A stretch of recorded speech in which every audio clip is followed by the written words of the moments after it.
semuanya. Kayaknya kalian udah pada kenal ya sama aku. Udah pernah lihat nih wajah-wajah aku, wajah-wajah yang imut ini. Kayaknya menurutku aja sih. Nah, Imut banget. Tapi kayaknya kalian belum pernah tahu ya tentang channel ini. Channel ini tuh apa sih? Nah, oke, kayaknya kalian kan tadi udah tahu nih ini siapa aku. Udah tahu muka aku, tapi kan kalian belum pernah tahu nih namaku siapa. Nah, kayaknya perkenalan dulu nggak sih sama partner aku hari ini. Nah, halo, aku Rese Rakasya Nugraha Setiawan. Aku dari SMP Negeri 9 Surakarta. Aku kelas 7A. Aku nomor absen 30. Dan ini partner saya. Hai, namaku Jasmine Tapasya Surgawi dari kelas 8F SMP Negeri 9 Kota Surakarta. Oke Kak, salam kenal ya Kakak. Seru-seru kita di sini. Oke Kak, aku mulai dari pertanyaan pertama dulu ya buat Kak Jesselin. Kak, jadi OSIS itu berat nggak sih Kak? Terus tantangannya itu apa aja ya Kak? Mau tahu nih. Nah, kalau ditanya berat atau enggaknya sih pasti berat, tapi itu kan juga pilihan kita dari awal daftar ya. Nah, terus kalau tantangannya kita pasti juga banyak ambil dispen, terus kita juga kadang juga ketinggalan beberapa materi. Nah, solusinya kita juga minta catatan ke teman, kita belajar sendiri di rumah. Nah, karena OSIS juga lumayan sibuk nih, jadi kita perlu banget ngatur waktu mulai dari dini. Wah, keren Kak, jadi OSIS itu masih kecil, udah bisa atur waktu, atur ruangan waktu juga buat bagiin waktu nih tentang kapan sih aku harus belajar, kapan sih aku harus ngurusin OSISku. Keren Kak, menarik banget aku sama OSIS. Terus nih Kak, untuk jadi OSIS nih Kak, butuh nggak sih persiapan yang mateng? Perlu banget dong persiapan yang matang. Nah, jadi karena itu OSIS juga banyak manfaatnya. OSIS bisa ngajarin kita gimana cara atur waktu yang benar, yang efektif.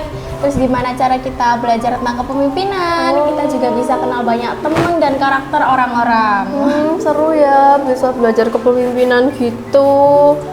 Oke Kak, sekarang kita ngeret ya Kak ya. Oke. Menurut Kakak nih, 1 sampai 10, seberapa sih stresnya jadi OSIS itu? Kan kayaknya berat ya, apalagi Kakak inti guys.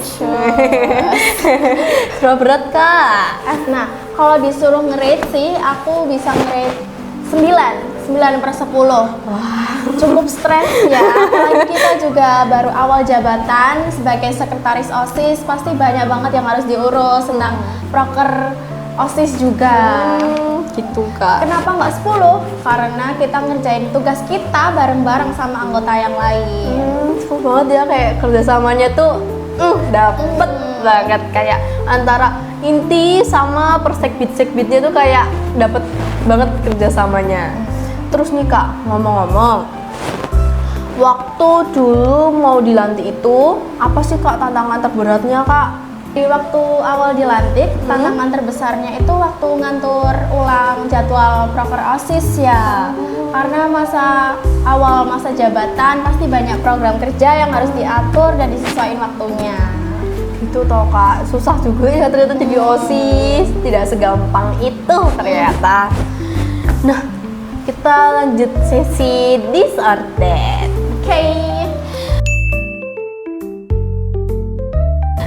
Oke Kak, disordered yang pertama nih. Kalau semisal rapat OSIS, Kakak pilih di Mulmed atau di aula? Kalau menurut aku sih enakan Mulmed ya, karena ada AC-nya. Cari yang dingin ya Kak ya. Iya, tapi kalau Mulmed kapasitas orangnya mungkin bisa cuman buat rapat inti, kayak OSIS inti sama koor-koor. Kalau mau kayak sosialisasi enakan di aula sih, karena luas ya. Iya, karena tapi kan enak yang di AC nggak sih Kak? Iya, betul banget. Oke Kak, lanjut yang kedua.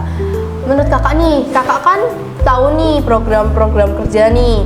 Nah, menurut kakak pilih program kerja atau buat acara yang mewah tapi yang minat tuh cuma sedikit, atau program kerja yang ya udah biasa aja tapi yang minat tuh kayak banyak banget gitu Kak? Pilih yang mana Kak?